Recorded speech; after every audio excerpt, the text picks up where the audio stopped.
Meus queridos e amados irmãos, a paz do Senhor Jesus. Amém. A paz do Senhor Jesus. Amém. Quantos estão alegres aqui nessa noite? Louvado seja o Senhor, irmãos. Eu fico feliz em poder ver a igreja aqui reunida para juntos aprender a palavra de Deus.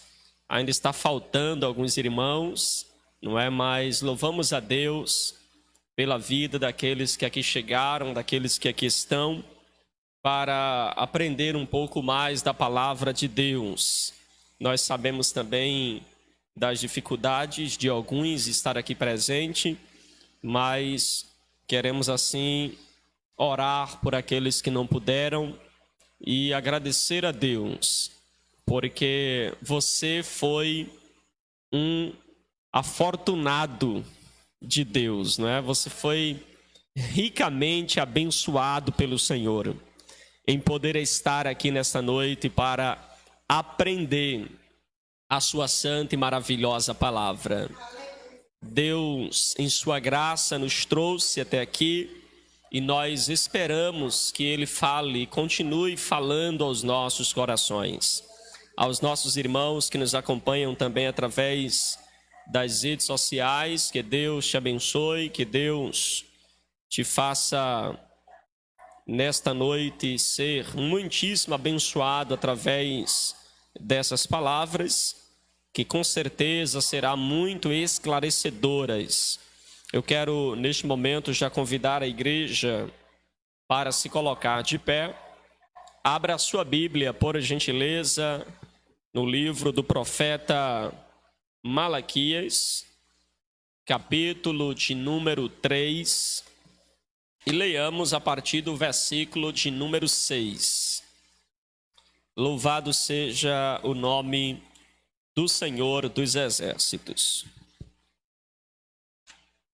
Malaquias, capítulo de número 3, versículo de número 6.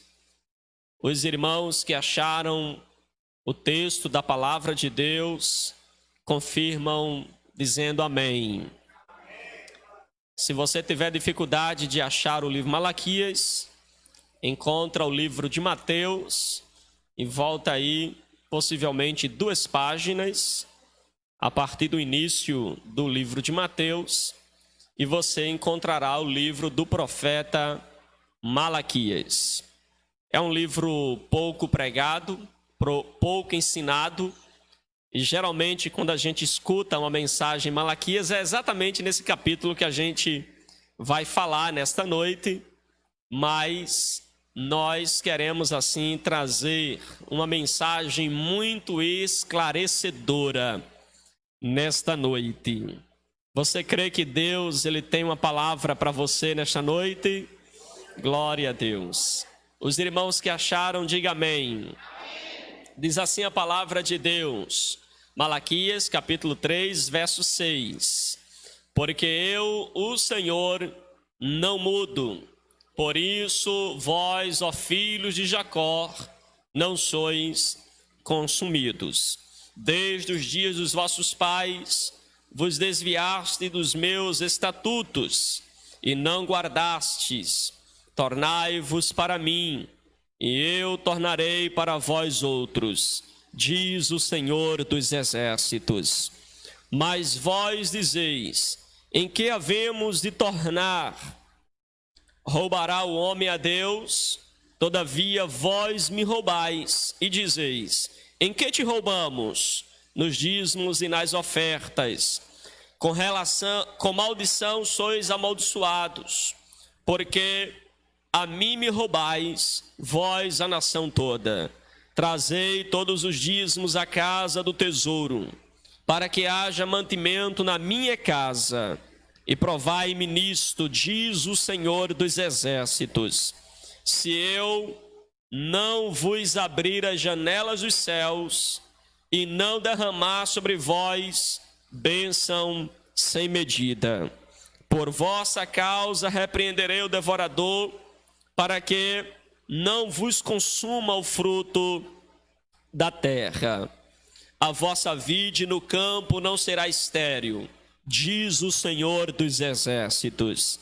Todas as nações vos chamarão felizes, porque vós sereis uma terra deleitosa, diz o Senhor dos Exércitos. Amém? Vamos assim orar, irmãos. Nesta oração nós convidamos a igreja a apresentar aqueles que estão enfermos, aqueles que precisam das nossas orações. Lembre agora daquele irmão, daquela irmã que disse: ore por mim, tá certo? E neste momento você deve apresentá-los para que Deus faça assim a sua vontade. Fechamos nossos olhos. Bendito Deus, Pai eterno, graças nós te damos por essa oportunidade de estarmos aqui na tua casa e poder elevar a nossa voz até o trono da tua graça, Senhor. Ó Deus, nós queremos te apresentar aquele irmão, aquela irmã que nos pediu oração, Senhor. Queremos te apresentar o enfermo, queremos te apresentar aqueles que precisam urgentemente de um socorro teu. Ó Pai, nesse momento eu desejo e te apresento também, Senhor, cada um dos teus filhos que irá ouvir esta palavra. Ó Deus, seja aqueles que vão ouvir agora, aqui presencial, aqueles que nos acompanham através das redes sociais. Ó Deus, abençoa-os, ajuda-os nesta noite a entender a tua poderosa palavra. Ó Senhor, é o que nós te pedimos nesta noite. É no teu nome que nós também te agradecemos. Em nome de Jesus. Amém e amém. Tome seu assento em nome de Jesus. Meus queridos, hoje nós vamos falar sobre a restauração e a sua relação com o dízimo. A restauração e sua relação com o dízimo. O sermão que eu vos pregarei nesta noite é baseado em 2 livros em especial, além de tantos outros que eu consultei, mas é baseado num comentário bíblico do pastor Hernandes Dias Lopes, que comenta esse texto com muita maestria, e também num livro que ele escreveu sobre dízimos e ofertas são para hoje. 2 excelentes livros que comentam com muita maestria este tema, e eu vou usar muito daquilo que ele expôs, daquilo que ele pregou também a respeito desse texto da palavra de Deus. Meus queridos, hoje nós vamos falar então sobre a restauração, a respeito da restauração de Israel e a sua relação com dízimos e ofertas. Será uma exposição desse texto que nós lemos, então eu já peço a você que mantenha a sua Bíblia aberta. Se você gosta de fazer anotações, observações, eu vou lhe dar aqui os pontos, tá certo, que nós iremos abordar no texto, e você vai conferir versículo a versículo e vai então receber a palavra de Deus como os crentes bereanos, não é? Conferindo se de fato era assim. Amém. Meus queridos, primeiro vamos observar um contexto ou o contexto histórico do livro de Malaquias. Malaquias é um livro contemporâneo do livro de Neemias. Embora eles não estejam juntos na Bíblia Sagrada, eles são contemporâneos. Você percebe que o livro de Malaquias foi escrito entre cerca de 445 a 432 antes de Cristo. E o livro do profeta Malaquias foi escrito em 430 antes de Cristo. Portanto, eles são contemporâneos. O profeta Malaquias, ele é levantado por Deus para trazer uma mensagem de exortação ao povo. E eu gostaria de chamar a sua atenção para o versículo de número 1 do capítulo 1. Veja que a mensagem do profeta Malaquias é uma mensagem de sentença. Talvez na sua versão use a palavra peso. E veja que a mensagem do profeta Malaquias é esta mensagem pesada, é uma sentença de Deus para com o povo de Israel e também para os sacerdotes. Malaquias é este mensageiro de Deus. E observe os irmãos que Malaquias prega para um povo que acabara de voltar do cativeiro babilônico. O povo retorna do cativeiro em duas fases. Na primeira fase, o povo constrói o templo. Na segunda fase, o povo vai agora construir os muros de Jerusalém. Os irmãos lembram de Neemias intercedendo sobre recursos para o templo, recursos para a cidade. E nós vemos que quando Malaquias ele vai profetizar, o templo já existia. Algumas atividades do templo já tinham retornado, ou a maioria das atividades. O problema é a maneira como elas haviam retornado. E o profeta Malaquias começa então a trazer a sua mensagem de peso, porque embora o povo tenha saído do cativeiro babilônico, ainda este povo estava num cativeiro espiritual. O povo estava em Jerusalém, mas o coração do povo não estava colocado em Deus. Observe os irmãos, em Malaquias capítulo de número 1, versículo de número 6, que o povo chamava Deus de Pai. E não é bom isso? É maravilhoso, sim ou não? Olha o povo como se relacionava com Deus. Chamavam Deus de Pai. Só que qual era o problema, irmã Glorinha? É que Deus vai questionar ele. Vocês me chamam de pai, mas cadê a honra do pai? De que adianta vocês me chamar de pai, se não me honram como pai? De que adianta vocês me chamar de Senhor, se vocês não me honram como Senhor? Traz a oferta que vocês estão trazendo para o governador e vê se ele aceita para você, ele aceita a oferta de vocês. Sabe o que é que Deus estava dizendo para o povo? O que vocês trazem para mim, se vocês derem ao governador de vocês, ao amigo de vocês, ao conhecido de vocês, ele não aceitará. Por que estão trazendo para mim? E veja que esse povo chamava Deus de Pai, mas não honravam Deus como Pai. Se você olhar Malaquias 2, verso 7 a verso 9, você vai ver que os sacerdotes, eles não ensinavam a lei de Deus ao povo. Eles deveriam ser os guardiões da lei e aqueles que ensinavam a lei ao povo. Mas sabe o que estava acontecendo, irmã Sueli? Os sacerdotes não pregavam a palavra, não ensinavam a palavra. É triste, irmãos, quando a palavra de Deus, ela não é ensinada pelo pastor da igreja, pelos líderes da igreja, pelo sacerdote da igreja. E os sacerdotes não ensinavam a lei ao povo. Observe Malaquias 1, verso 13, que o povo ia ao templo, mas o povo chegava no templo, irmã, dizendo assim, que canseira, eu estou tão cansado hoje. O povo ficava bocejando no culto. Que canseira, esse culto não acaba. Eu não vejo a hora, se fosse nossos dias, de dar 9 horas. O povo ia para o culto e ficava impaciente, ansioso para dar aquela olhadinha no WhatsApp, dar uma olhada no perfil do Instagram. E aquele povo ficava, que canseira, que culto enfadonho. Seria melhor ter ficado em casa para assistir aquela novela abençoada, né, que me deixa torcendo para que fulano faça isso com ciclano. Só que o povo, eles iam para o culto, veja no verso 13, capítulo 1, verso 13. O povo ia para o culto e dizia, que canseira, que culto enfadonho. Mas não era enfadonho porque Deus não estava, porque Deus não fazia a sua presença manifesta. Era enfadonho porque o propósito do povo era errado, porque os sacerdotes estavam sendo negligentes.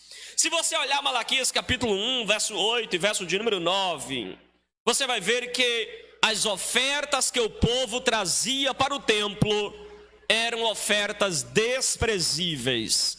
Leia aí esse texto rapidinho enquanto eu comento. Veja o que diz Malaquias capítulo 1, verso de número 8 até o verso de número 9. Sabe qual era o animal que o povo trazia? Me responda. Eles eram cegos ou eram bons de vista? Cego. Me responda, os animais que o povo trazia era um animal que dava prazer a Deus ou era um animal desprezível? Verso de número 8, animal cego. Verso 9, coxo, enfermo.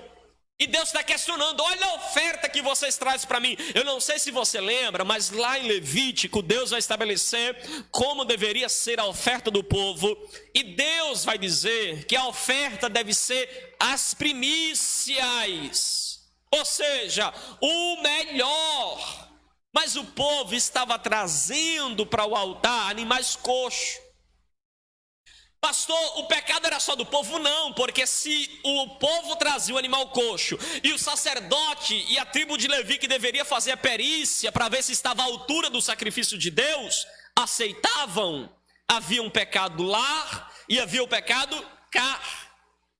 O povo estava errando? Estava. Por quê? Porque os sacerdotes também deixaram de cumprir as suas funções, deixaram de cumprir as suas tarefas. Se você olhar Malaquias capítulo 2, verso 16 a verso de número 10, verso 2, de 10 a 16, você vai ver que os jovens estavam casando, mas quando chegava, irmã Ivani, né, na fase de coroa, dizia assim: rapaz, eu vou trocar minha esposa, já está, né, 3 filhos, a barriguinha já não é mais a mesma, né?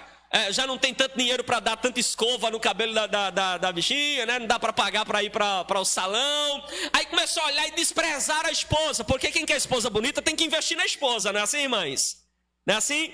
Investe, paga salão todo final de semana, chama a irmã Glorinha para fazer a unha, não é? A irmã Simone para vender aquele sapato bonito, tem que investir, não é assim? Então, o povo, os homens, quando ficavam mais adultos, mais velhos, sabe o que é que eles faziam, irmão Amaro? Vou trocar minha esposa pela novinha. Parecia o prefeito de Camaragibe, né? O antigo, né? Trocou a esposa pela novinha. Pastor está gravando, mas não é fato conhecido, notório aí em tudo que é lugar. Uma vergonha. Uma vergonha. E olha o que acontece, o povo começou a trocar e Deus vai questionar. Veja o verso 16, o que é que diz? 2,16. Olha o que é que diz.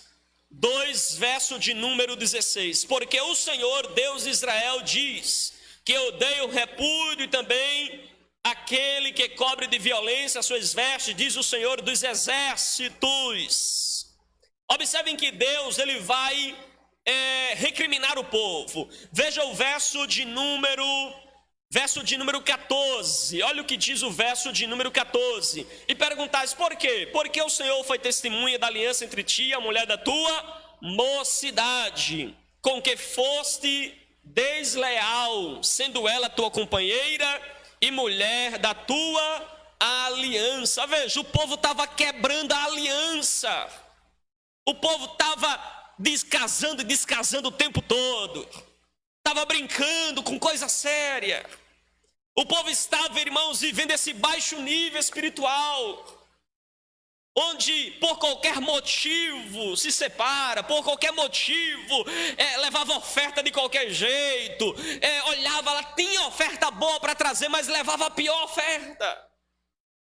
Olha o nível espiritual que estava o povo.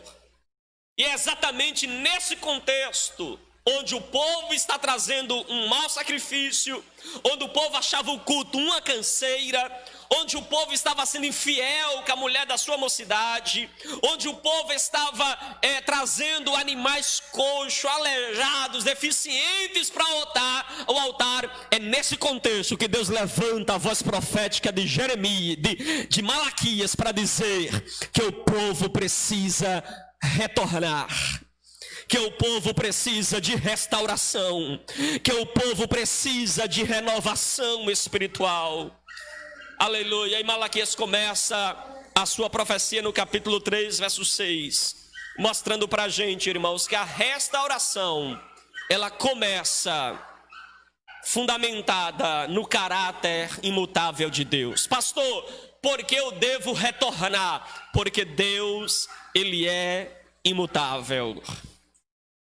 Aleluia. Veja comigo o versículo 6. Porque eu, o Senhor, não mudo. Por isso, vós, ó filhos de Jacó, não sois consumidos. A restauração, ela começa fundamentada no caráter imutável de Deus. Deus não muda. Eu queria destacar 3 coisas acerca da imutabilidade de Deus. Primeiro, que Deus é imutável no seu ser. Deus é o mesmo ontem, hoje e será eternamente. Deus é o mesmo. Deus é imutável em seu ser. Deus é misericórdia sempre. Deus é graça sempre. Deus é fidelidade sempre. Deus é amor sempre. Deus é eterno sempre. Deus é fiel sempre. Deus é imutável sempre. Deus é onipresente sempre. Deus é onisciente sempre. Deus é onipotente sempre. Deus é onipresente sempre. Deus é imutável. Ele não muda. Eu poderia falar aqui da imutabilidade de Deus, seria uma doutrina, assunto para uma doutrina, porque a imutabilidade de Deus é uma coisa linda nas Sagradas Escrituras. Ainda bem, irmãos, que Deus ele não muda, ele é o mesmo. Tiago vai dizer que em Deus não há mudança e nem sombra de variação, meu diácono Luiz. Aleluia, louvado seja o nome do Senhor. Deus não tem aquele pico de crise que a gente tem, sabe? Sabia que tem dia que você está 100%, todo vapor, com todo gás, máquina nova, né? Mas tem dia que você está, irmãos, lá embaixo. Não é só a graça. Você diz assim: pastor, hoje eu estou só a graça. Ainda bem que é só a graça.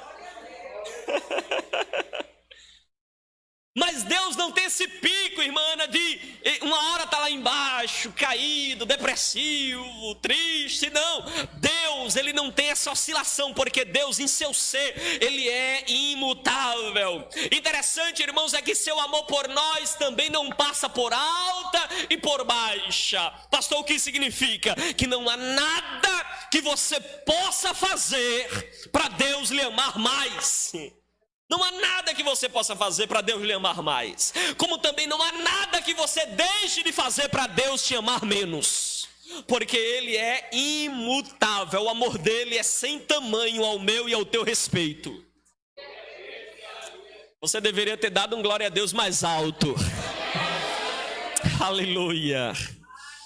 Porque Deus, ele é imutável em seu ser. O comentarista bíblico Norman Champlin, ele vai dizer nesse texto aqui sobre a imutabilidade de Deus, ele diz que o Senhor, Yahvé,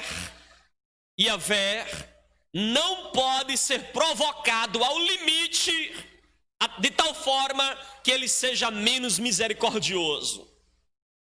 Ninguém, nenhum ser humano pode provocar tanto Deus, a ponto dele deixar ou ele diminuir a sua misericórdia. Não é interessante isso?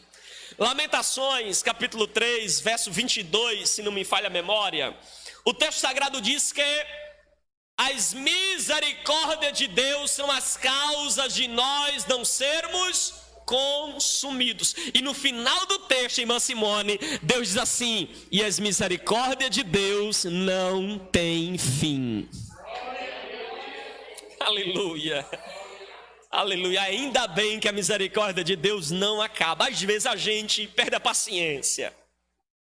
Como pastor, como esposo, como filho, como tio, como primo, como avô, como neto. Às vezes a gente perde a paciência. Mas Deus permanece paciente, longânimo. Aleluia.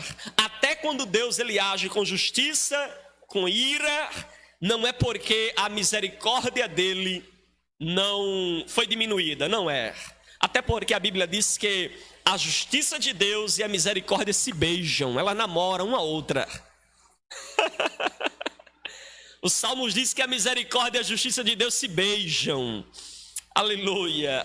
Elas andam lado a lado no Deus que em seu ser ele é imutável. Segundo lugar, acerca da imutabilidade de Deus. Deus é imutável em relação à sua aliança, irmãos. Observe que ele vai dizer aí: porque eu, Senhor, não mudo, por isso vós, ó filhos de Jacó. Quem é Jacó, irmãos? Jacó é o irmão de Esaú, que recebe a promessa de Deus e é transformado, recebe o nome de Israel. Deus está lembrando aqui da aliança. Deus está dizendo: olha, eu não mudo, eu sou o mesmo. Ó filho de Jacó, lembra da aliança que eu fiz com vocês? Eu permaneço o mesmo em relação à minha aliança. Deus não muda em relação à sua aliança para conosco. Olhe para quem está do seu lado e diga assim: Deus é leal ao compromisso que assume. Aleluia. Deus é leal ao compromisso. Como filho de Jacó, irmãos, nós somos inconstantes. A gente gosta de trazer o guisado para papai abençoar a gente no lugar de Esaú. A gente quer passar a perna no outro. A gente chega lá com tio Labão nos engana, a gente engana tio Labão. A gente fica com raiva porque tio Labão deu a Raquel, né, ao invés de Rebeca, não sei a memória, né, troca aquilo que ele tanto almejava.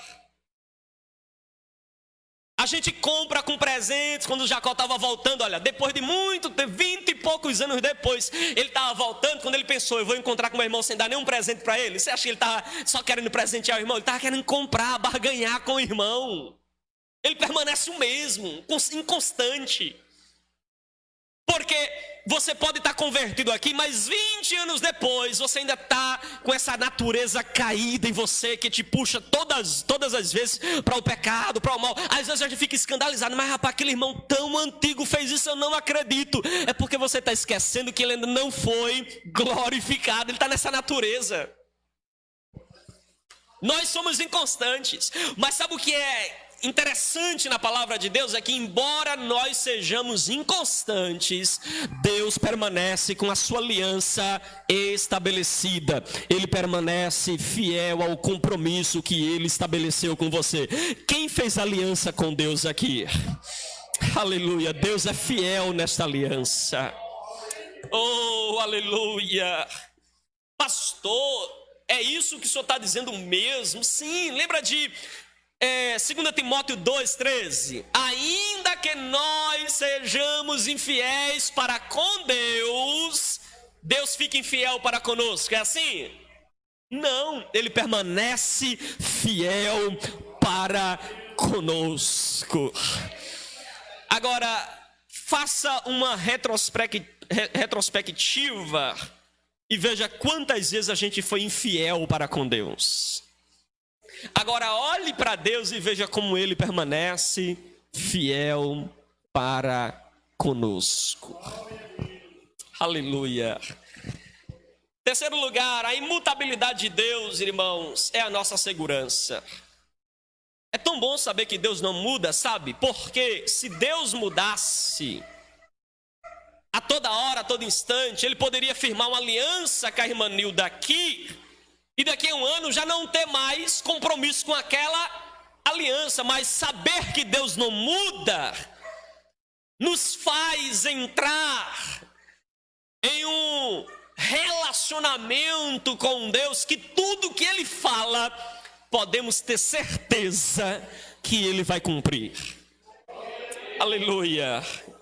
A imutabilidade divina é a causa de nós não sermos destruídos. Já imaginou se Deus mudasse quando a gente mudasse? A irmã Amaro, fiel ao Senhor, foi inconstante em um momento. Aí Deus muda com o irmão Amaro: agora eu vou matar a irmã Amaro. Já imaginou se Deus mudasse assim? Mas ainda bem que Deus, ele permanece imutável. Amém. Se Deus nos tratasse, irmãos, segundo os nossos pecados, nós estaríamos arruinados. Arruinados. Seja sincero, já imaginou se Deus te abençoasse conforme você trata Deus? Já imaginou? Ainda bem que Deus não nos trata segundo os nossos pecados. Deus é misericordioso. Ainda bem, irmãos, que seu amor é perseverante e nos garante essa salvação, é o que nos faz perseverar. A nossa segurança, a nossa convicção de que não seremos consumidos é porque nós servimos a um Deus que é imutável. Amém. A restauração está fundamentada no caráter imutável de Deus. Segundo lugar, verso 7. Olha o que diz o verso de número 7. Desde os dias de vossos pais, vos desviastes dos meus estatutos e não guardastes. Tornai-vos para mim, e eu tornarei para vós outros, diz o Senhor dos exércitos. Vós dizeis, em que havemos de tornar? Irmãos, segundo lugar, a restauração está disponível mediante o convite gracioso de Deus. Veja no verso 7 que Deus está convidando o povo. E qual é o convite de Deus? Torna para mim. Torna para mim e eu tornarei para vós. Deus está convidando o povo. A restauração começa com o convite de Deus. Deus sempre nos convida a voltarmos aos fundamentos. Deus sempre nos convida a voltarmos à origem da nossa comunhão com Ele. Deus sempre nos convida a ser aquele crente do início da conversão que ama orar, ama ler a Bíblia, ama estar na casa do Senhor, ama fazer a sua obra. Deus sempre nos chama à restauração, irmãos. Deus sempre nos chama. E observe, irmãos, que Deus faz o convite aqui no verso 7. E eu gostaria de destacar algumas verdades aqui no verso 7. Olha a parte A. Desde os dias dos vossos pais. Irmãos, a paciência perseverante de Deus. Veja desde quando Deus, Ele está insistindo, convidando, chamando o povo ao arrependimento. Desde quando? Desde quando? Desde os dias dos vossos pais. Desde Abraão, Deus está sempre dizendo, volta para mim, me adora, me cultua, estejam comigo. Aqui a gente vê a paciência perseverante do Deus restaurador. Observem que a geração de Malaquias havia se desviado de Deus, se afastado de Deus, mas apesar desse afastamento, Deus é paciente. Desde os dias dos pais, Deus está convidando o povo ao arrependimento. Isso mostra que Deus, Ele não desiste de nos bater na porta do coração, dizendo, eu tenho uma nova oportunidade para você. Tornai-vos para mim e eu tornarei para vós.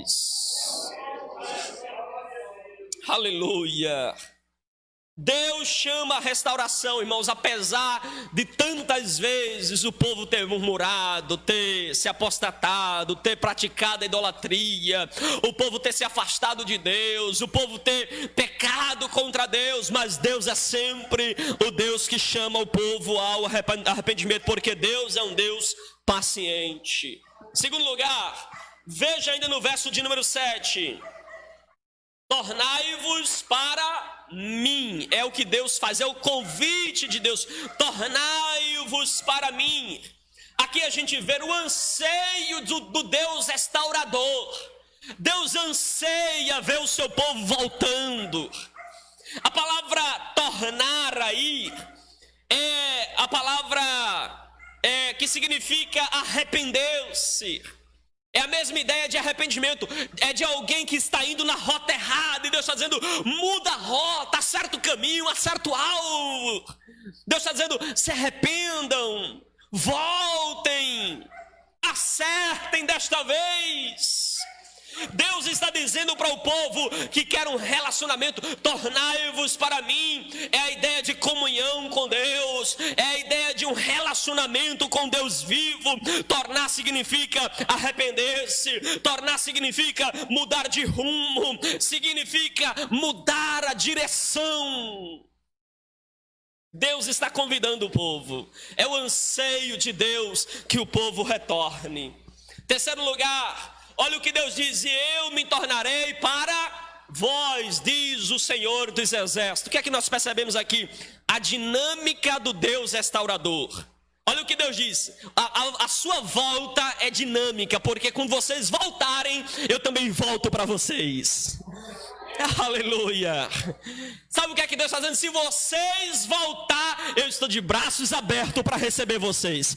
Tornai-vos para mim e eu torno também para vós. A dinâmica do Deus restaurador. Observe que Deus não muda, irmãos. Nós mudamos, mas Deus não muda. Deus, ele está sempre esperando o seu filho voltar para cumprir a parte da aliança que ele fez com Deus. Deus é como o pai do filho pródigo. Ele não sai da varanda na expectativa de ver o filho retornar. Quando o filho vem retornando, o pai corre para o abraçar, o beija, o pai prepara uma festa, o pai prepara sandálias, o pai o recebe com alegria, porque o filho estava perdido e foi achado. Aleluia, aleluia. Meus irmãos, veja ainda que Deus diz assim, porque o povo vai dizer assim para Deus, depois que o profeta interpela o povo, mostra o convite de Deus, aí o povo vai dizer assim no final do versículo: em que havemos de retornar? Olha a pergunta do povo, porque o livro de Malaquias é um diálogo, né? O profeta vem, traz uma exortação, aí o povo responde a exortação, aí Deus traz uma réplica, é igual o discurso presidencial, não é assim? O candidato faz a pergunta, depois o outro responde, depois o outro dá a réplica, não é assim? Então é exatamente isso que está acontecendo. Deus chamou o povo, agora o povo responde: profeta, em que a gente precisa voltar? Em que? Sabe o que é que a gente aprende aqui? Aqui a gente vê a insensibilidade do povo. O povo estava pecando, irmã Simone, e nem sabia que estava. Ou pelo menos fazia vista grossa. Aí Deus convida o povo para voltar e diz assim: em que a gente vai voltar? Me lembra aí, profeta, porque eu não captei ainda a mensagem. Sabe que Deus às vezes nos chama para voltar e a gente se faz de sonso? Né? Eu acho que não foi. Não, essa palavra não foi para mim hoje não. Isso aí deve ter sido para minha irmã do lado aí, hein? Isso aí vem para o presbítero. Porque a gente sempre aponta para outros. É a Eva, né? A gente é igual Eva e Adão. Eva, por que comesse? Foi a serpente. Adão, por que comesse? Foi minha esposa. Se Deus perguntasse para a serpente, ainda bem que ele não perguntou, né? A esposa, eu fui usada. Foi o diabo que me incorporou. Porque nós temos dificuldades de reconhecer nosso estado. Meu diácono Luiz, eu não sei o que é pior. Se é você pecar, ou se é você pecar e não saber que pecou. Porque quem peca e sabe que pecou, ele se arrepende, ele chora o pecado dele, ele se volta para Deus, ele pede perdão. Mas quem peca e não tem consciência de que pecou, para ele, tanto faz como tanto fez, é festa. Eu não sei o que é pior, se é o pecado ou se é a insensibilidade ao pecado. Uma vez, irmãos, eu fui extrair um dente de leite, né? Fui extrair, aí quando eu cheguei lá, que eu deitei na mesa do dentista, aí eu vi o auxiliar, né, botando aquelas ferramentas lá perto de mim. Quando eu olhei, eu disse: "Só não vai usar isso tudo em mim não, né?" Eu fiquei logo assustado. Ele disse: "Calma, a gente aplica um negocinho aqui, que eu posso usar tudo isso aí, você não sente nada." Não é assim? Aí ele me convenceu, eu disse, não sinto nada, não sinto nada. Primeira vez, eu criança ainda, eu fiquei, pronto, negócio bom, não vou sentir nada. E não é que ele aplicou a injeção lá, irmão, uma anestesia, e eu não senti absolutamente nada. O pecado às vezes é assim. Você peca, chora, depois você vai começando a criar um relacionamento com o pecado, uma intimidade com ele. Daqui a pouco você está pecando e você já está insensível para as consequências, para a profundidade do que é o pecado. E você agora começa a praticá-lo sem qualquer sentimento. E aí termina, irmão, numa tragédia, como a gente viu agora há pouco aí, está nos noticiários, de canto a canto, de cabo a rabo, né? Como diz aí o ditado, né? De canto a canto está aí noticiando, né, o caso Flor de Lis. O caso do presidente do PSC, Partido Social Cristão, pastor Everaldo, olha, preso, Polícia Federal. Aí você fica olhando, se você acha que ele caiu assim, foi de paraquedas, do dia para a noite? Não. É uma coisinha ali que a gente releva, é uma coisinha aqui que a gente faz vista grossa, e a gente vai pecando, e aí a gente percebe que eles vão pecando mesmo aqui no ambiente. Eu não posso deixar de ir para a igreja, não posso deixar de estar no culto, não posso deixar, eu estou lá. E aí começa agora a entrar e mergulhar num estado de pecado profundo, mesmo dentro das igrejas. Porque eles perderam a sensibilidade. Olhe para quem está do seu lado com carinho e diga assim, não perca a sensibilidade. Aleluia. O Espírito Santo está sempre conosco, irmãos, nos ajudando a fazer um autoexame em nós mesmos. É por isso que o culto de Santa Ceia é uma solenidade tão específica, uma festa tão solene, que Deus diz no culto de Santa Ceia, é feita a leitura, examine-se, pois, o homem a si mesmo, e assim coma do pão e beba do cálice. A Santa Ceia é o convite para a gente olhar para nós mesmos, vasculhar a nossa alma. Sabe aquele dia que a dona de casa assim, hoje eu vou fazer uma faxina nesta casa, e vira tudo, né? O esposo quando olha diz assim, essa mulher tá virada hoje, né? Não sabe se tá arrumando ou bagunçando, mas no final dá tudo certo, irmão. Cada coisa vai pro seu lugar, você fica olhando, meu Deus do céu. A minha esposa, ela gosta de guardar as coisas no armário, irmão. A pior coisa que eu gosto de fazer em casa é ir no armário.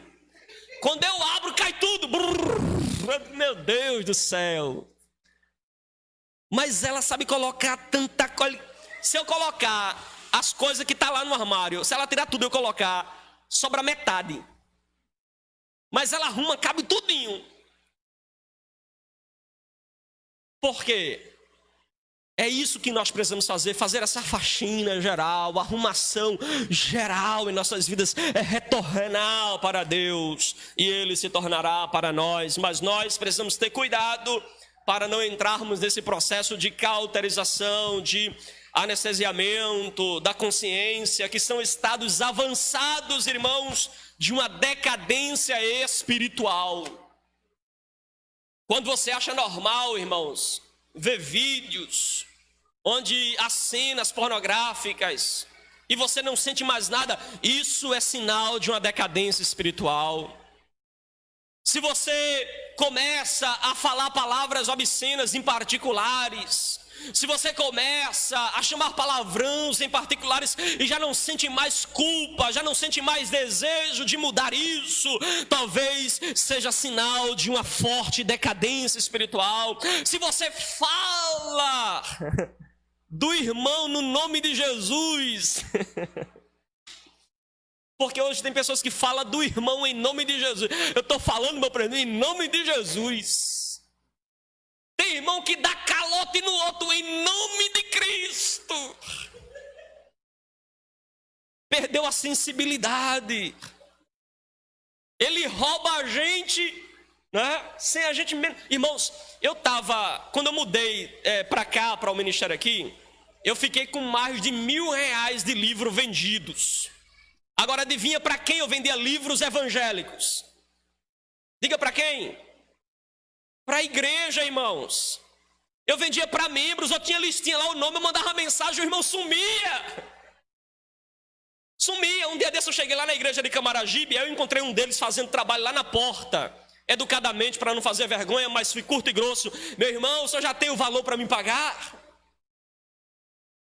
Ele, pastor, me deixa a conta, amanhã mesmo eu vou depositar. Irmão, eu esperei, o dia seguinte eu fiquei de 10 em 10 minutos olhando a conta, ele vai botar, ainda 11 horas, ele vai botar, Jesus, ele vai botar, 11h30, meia-noite, botou, não botou, irmãos. Eu digo, eu pequei, eu disse, Jesus, me ajuda a não desejar mal a esse abençoado.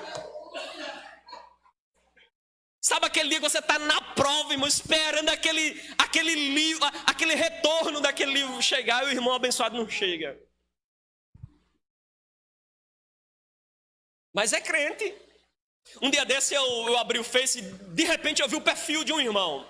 Aí ele colocou lá assim, crente que assiste o jogo do Brasil vai tudo para o inferno. E se Jesus voltar agora, vai descer direto. Mesmo assim, curto e grosso. Aí eu parei, fiquei pensando, meu Deus, a mentalidade desse irmão. E eu conheço o irmão invadiu um terreno, fez uma casa. E eu fiquei pensando, meu Deus, se Jesus voltar, quem vai para o céu e quem vai para o inferno? O irmão que parou uma tarde para ver o jogo do Brasil, ou o irmão que invadiu o terreno dos outros? Mas o irmão que invadiu o terreno está lá dizendo, você vai para o inferno. Irmãos, a Bíblia diz, não julgue para que não sejam julgados. E antes de julgar o seu irmão, tira primeiro a trave que está nos teus olhos. Não é pecado julgar, viu? Você pode julgar, eu posso julgar. Eu não sou juiz, eu posso julgar mediante a palavra de Deus. Agora, antes de eu julgar, eu preciso tirar a trave do meu, olhar para mim mesmo.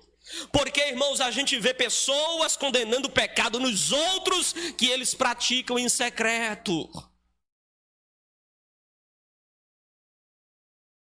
É assim? Condena nos outros. Olha aí, em secreto só a misericórdia de Deus. Amém? Deu para entender até aqui? Vamos para o verso de número 8 até o verso de número 10. Você está se perguntando, pastor, só falta 10 minutos, o senhor vai terminar isso aí? Vou sim. Se preocupe não, antes das 9 horas, viu? Vamos correr? Veja o que diz aí, verso 8 ao verso 10. Eu não vou ler o texto e vou citando à medida que eu for explicando, tá certo? Mas o verso 8 até o verso de número 10, Deus ele vai perguntar para o povo: roubará o homem a Deus? Todavia vós me roubais e dizeis em que te roubamos. Irmãos, a restauração ela passa pela fidelidade na devolução dos dízimos e ofertas. Olhe, um dos maiores sinais de que uma pessoa realmente se converteu é quando ela aprende a ser generosa. Generosa. Se ela tem dificuldade de ser generosa, talvez ela tenha um outro senhor.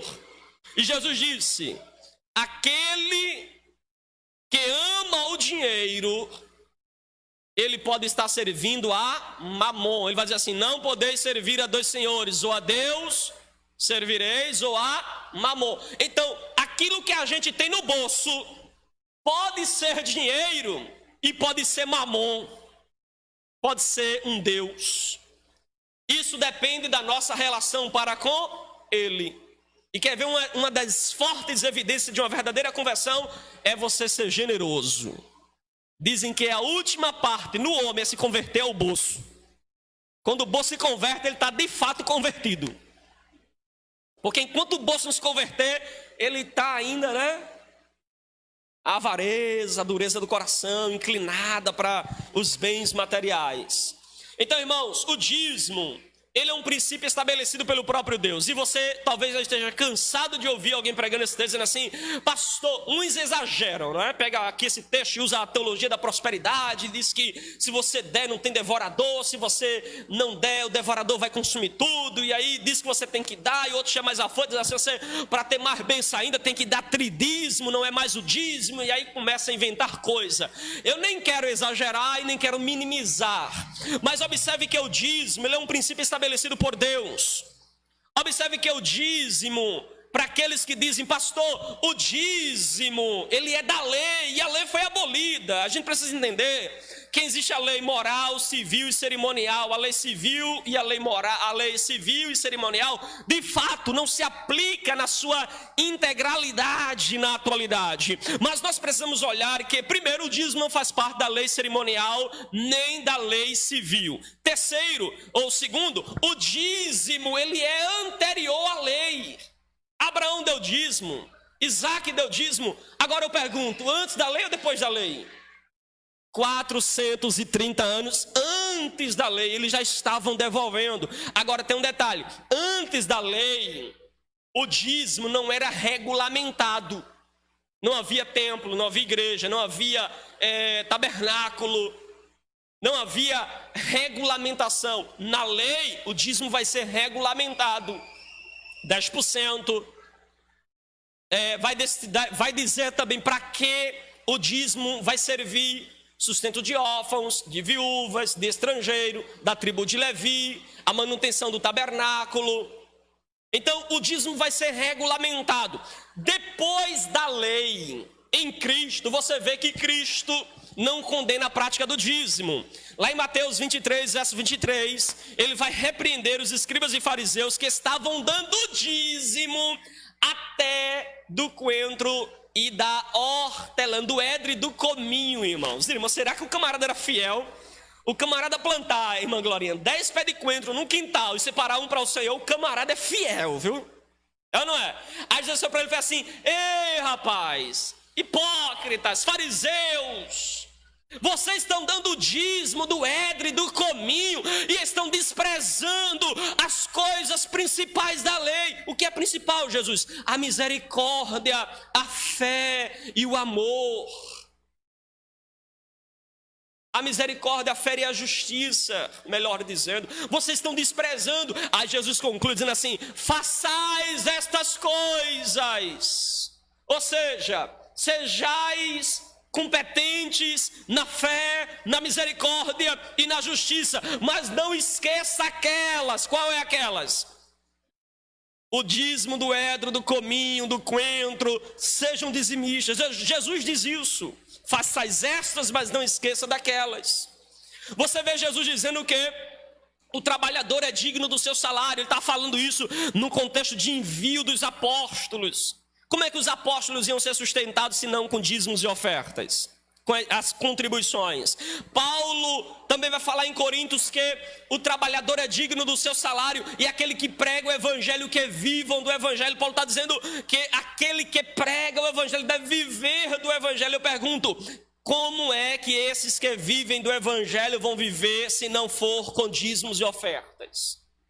Então você vê que antes da lei, na lei e depois da lei, a gente vê essa continuidade ensinada aqui. Então o dízimo, irmãos, não é 1% nem 9%. Deus estabelece, Deus diz em sua palavra, fala que é o dízimo, a própria palavra já fala 10%. Dízimo não é dar dinheiro à igreja, viu? Dízimo é um ato de adoração. Dízimo é uma oferta. Não é oferta, né? O dízimo é uma dádiva, é um presente de Deus. E dízimo não é sobra, mas é a primícia que é entregue nas mãos do Senhor. E também não pode ser um peso. O dízimo é uma bênção. Você tem o privilégio de cooperar para manter a obra, para dar assistência à igreja. A igreja não é estrutura apenas, mas assistir aqueles que precisam, aqueles que estão desempregados, que precisam de auxílio. Nós, como igreja, temos por obrigação o dever de ajudar. Vou repetir aqui, viu? Dízimos e oferta na atualidade é também para a manutenção da igreja, para o sustento da igreja, é para assistência social, certo? É para a manutenção da igreja, é para compra de literatura, para compra de bíblias, para doar para aqueles que não têm, certo? É para esse investimento no reino de Deus. Assistência social na igreja não se faz com campanha de arrecadação de alimento. Pode-se fazer isso? Pode. Mas não se faz, certo?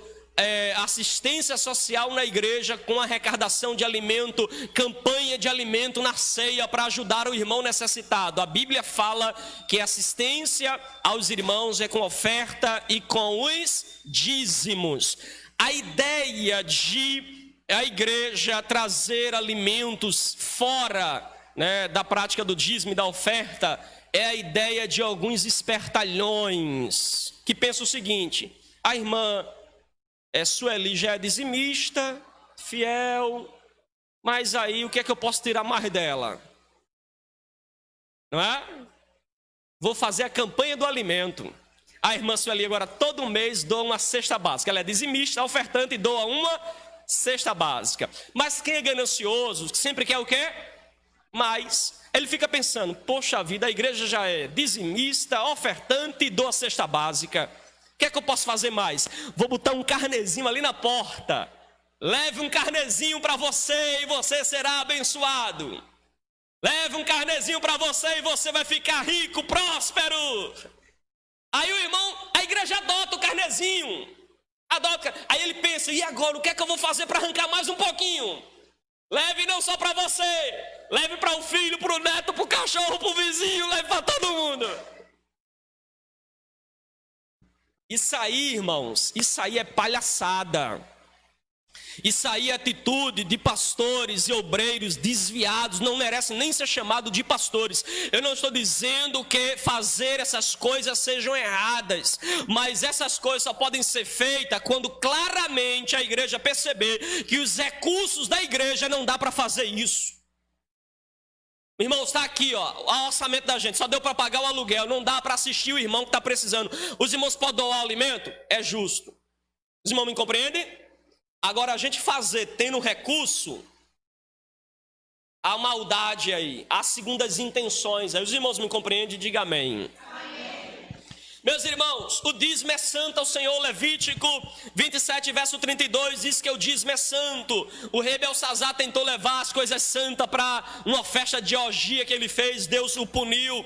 A Bíblia fala também que Acã, ele tentou ficar com as primícias de Jericó, que deveria ser do Senhor. Deus puniu Acã e sua família, porque a primícia, o dízimo, ele é santo ao Senhor. Ele é específico e separado para o Senhor. O dízimo é santo, irmãos. Quando você se apropria do dízimo, você está tomando parte daquilo que é santo, daquilo que pertence exclusivamente ao Senhor. O dízimo faz parte do culto, ou seja, a devolução do dízimo é justamente fazer com que as ofertas e o dízimo chegue até o santuário, a casa de Deus, onde vai ser administrado a contribuição. Ou seja, o dízimo, ele é uma devolução através de um próprio ato litúrgico, faz parte da liturgia, é um momento de adoração, é um ato de culto a Deus. Quem entendeu, diga amém. Meus irmãos, eu queria destacar aqui alguns pecados graves que algumas pessoas cometem em relação ao dízimo e à oferta. Primeiro pecado é reter o dízimo. Tem pessoas que seguram o dízimo, eles não devolvem, e Deus pergunta: roubará o homem a Deus? Porque a ideia de roubar é a ideia de tomar algo que não lhe pertence. Então veja, quando você retém, você está roubando de Deus, você está tomando aquilo que pertence ao Senhor. E detalhe, Deus não está interessado no seu dízimo, viu? Deus está interessado na sua fidelidade. Deus não queria Isaac no sacrifício, Deus não aceita sacrifício humano. O que Deus queria era a fidelidade de Abraão. Deus não queria a árvore guardada lá do conhecimento do bem. Essa árvore é minha árvore, é minha. Não, Deus não estava interessado na árvore, Deus estava interessado na fidelidade de Adão e Eva. Os irmãos compreendem? Então Deus não está interessado no dízimo, mas na nossa fidelidade. Então é um pecado grave você reter o dízimo, deixar de trazer ao Senhor ou trazer ofertas indignas como estavam trazendo o povo de Israel. Em segundo lugar, subtrair o dízimo. Tem aqueles que retêm e tem aquele que subtrai, né? Ele pega, recebe lá o dízimo, o dinheiro dele, ele pega: rapaz, eu vou dar metade, não é? É o Ananias. Ele vendeu a propriedade, leva uma parte dizendo que levou toda. Então, ele subtrai o dízimo. E observe que o texto de Malaquias 3,10 diz: trazei todos os dízimos. Não é metade, não é uma parte, não é para subtrair, é para levar todo o dízimo à casa do Senhor. Ou seja, não deve ser inferior àquilo que Deus estabeleceu em sua própria palavra. Terceiro lugar, o terceiro pecado é você administrar o dízimo. Já viu o irmão que administra o dízimo? Ele diz: rapaz, eu vou dar 2% para aquela casa de recuperação, vou dar 2% para aquela igreja que está muito pobrezinha, vou dar mais 2% para aquela outra obra social e vou levar 2% para a minha igreja. Você está administrando o seu dízimo. Então, a Bíblia não manda você administrar o dízimo, trazei todos os dízimos à casa do tesouro. Pastor, mas se a minha igreja administrar mal? Irmãos, a igreja deve acompanhar a administração do dízimos e oferta na congregação, deve acompanhar. Se não está administrando bem, com toda reverência, respeito, chama a atenção da liderança, chama a atenção da administração, vai lá conversar, não é feio, não é pecado, você está simplesmente trazendo para que as coisas fiquem claras, para que as coisas fiquem transparentes, tá certo? E pastor, e se eu for falar e o irmão não aceitar, e a igreja não aceitar, pula fora, porque a igreja está desviada. Porque se não é transparente, os irmãos não sabem o que entra, não sabem o que sai, e se perguntar é repreendido, você está fazendo o que nessa igreja? Não é feito um pastor que disse uma vez assim: seu dever é ofertar e meu dever é administrar. Mas se você está administrando muito mal, porque não tem água na igreja, não tem isso, não tem aquilo, foi uma lista para a igreja, você está administrando muito mal. Ou seja, você tem por obrigação acompanhar, certo? Mas cuidado para você não estar administrando o dízimo. É preciso que você seja sensato quanto a isso. O quarto pecado, irmãos, é você subestimar. O povo diz assim: em que nós te roubamos? Olha, o povo estava insensível até mesmo quanto a isso. Em que, Senhor, a gente está te roubando? O povo não reconhecia que estava tirando de Deus, estava roubando de Deus. Irmãos, para a gente concluir, e essa é uma parte talvez bem conhecida dos irmãos, é que a restauração traz bênçãos singulares. Veja do verso de número 10 ao verso de número 12, que a bênção de Deus sobre aqueles que são fiéis em sua contribuição. A restauração traz bênção de Deus. Quando você volta-se para Deus, Deus então, primeiro, verso 10, final do versículo, Deus abre as janelas dos céus, amém? Tiago diz que dos céus procede toda boa dádiva e todo dom perfeito. Deus abre a janela dos céus. Não vai dar tempo eu entrar em muito detalhe, mas essa palavra janela dos céus acontece lá em Gênesis, quando Deus faz chover o dilúvio, não é? Então Deus está dizendo assim: olha, assim como mandei água abundante sobre Noé, né, sobre a geração de Noé, abundância de água, se vocês se voltarem para mim, eu vou mandar chuvas de abundância para vocês. Eu vou abrir as janelas dos céus sobre a vida de vocês. Amém? Irmãos, é melhor você ficar com 90% com a bênção de Deus do que você ficar com 100% debaixo da maldição de Deus. E veja que Deus está instruindo eles a trazerem para que eles possam receber, serem ricamente abençoados. Verso de número 10 ainda, eles assim: as bênçãos serão sem medidas. Veja aí o final do versículo: derramar sobre vós bênçãos sem medidas. Observe, irmãos, a bênção de Deus, ela enriquece o homem, não traz dor de cabeça, desgosto, não traz desconforto, desprazer, não traz para nós, irmãos, uma mal colheita. A bênção de Deus, ela realmente é uma vitória, né? É com fartura, é abundância. A palavra de Deus fala em 2 Coríntios 9, verso 6, que quem semeia com fartura, com abundância, ceifará. Verso de número 12, olha o que é que diz o verso 12: toda todas as nações vos chamarão felizes, porque vós sereis uma terra deleitosa, diz o Senhor dos exércitos. Irmãos, veja que o texto sagrado nos fala que nós seremos, então, felizes, ou seja, teremos uma vida feliz. Todas as nações reconhecerão a bênção de Deus na sua vida. Você será uma terra deleitosa, porque a grande alegria, irmão, na obediência ao Senhor, a grande alegria quando nós honramos a Deus com as nossas contribuições. Veja comigo o verso 11, que eu pulei aí, não foi? Verso 11. Por vossa causa repreenderei o devorador. Deixa eu fazer uma pergunta aqui. A gente escuta tantas pessoas falando do devorador, né?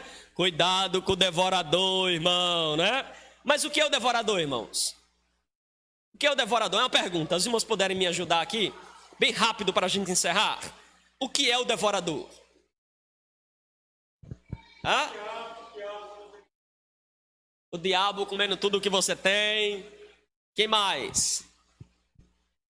Vamos lá? Quem é o devorador aí no texto? No texto. Quem é o devorador? É o diabo? É Satanás? É você mesmo, não? Quem é o devorador aí que o texto fala? Tem alguma versão aí que fala de gafanhoto? Não aí? As versões tudo atualizadas aqui, corrigida, né? Mas a do irmão Amaro lá, a nova que o senhor comprou, aquela bibliona, naquela Bíblia gigante, aquela ali diz assim: eu repreenderei o gafanhoto. Deus está dizendo, se vocês forem fiéis, eu vou repreender o gafanhoto da colheita de vocês. Mas trazendo para a gente hoje aqui, irmãos, está falando que a gente hoje não vive diretamente de plantação, de lavoura, não é?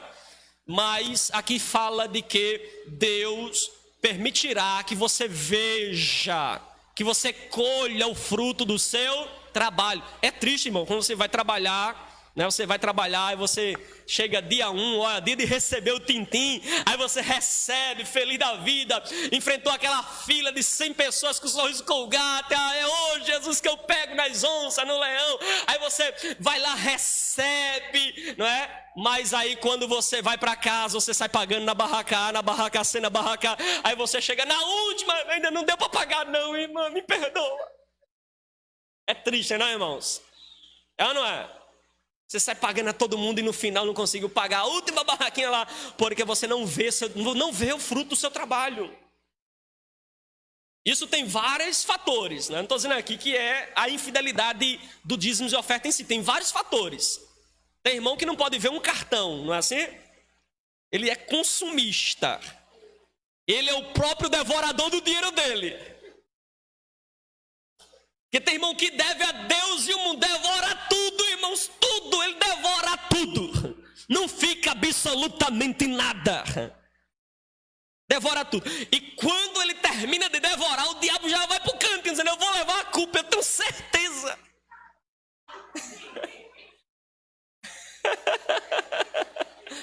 O diabo já fica desconfiado, porque ele tem certeza que vai levar a culpa, irmãos.